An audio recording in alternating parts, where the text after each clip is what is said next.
पालघर जिल्ह्यातील डहाणू तालुक्यातील सारणी येथील गर्भवती महिला पिंकी डोंगरकर हिचा उपचाराअभावी बाळासह मृत्यू झाल्याच्या दुर्दैवी घटनेची दखल आमदार गावित यांनी घेतली आणि त्यांनी कासा रुग्णालयाची पाहणी केली।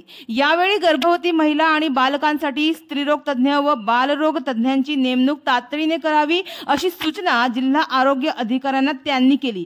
तसेच कुपोषण, रक्तसाठा आणि औषध साठ्यांबाबत माहितीही त्यांनी घेतली।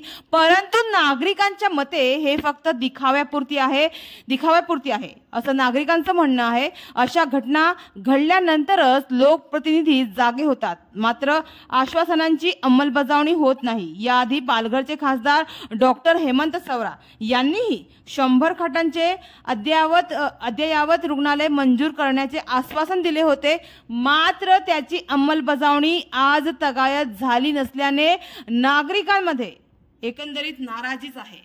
डहाणू तालुक्यातील कासा येथील ग्रामीण भागातील रुग्णांसाठी असलेल्या एकमेव 50 खाटांच्या उपजिल्हा रुग्णालयाच्या सध्याच्या अपुऱ्या सोयी सुविधांमुळे रुग्णांची मोठी गैरसोय होत आहे। या पार्श्वभूमीवर स्थानिक आमदार राजेंद्र गावित यांनी 100 खाटांचे अद्ययावत रुग्णालय मंजूर करण्यासाठी प्रयत्न करू असे आश्वासन दिले आहे। मात्र यापूर्वी देखील अनेक लोकप्रतिनिधींची अशी आश्वासने पोकळ ठरत असल्याचं नागरिकांचं म्हणणं आहे।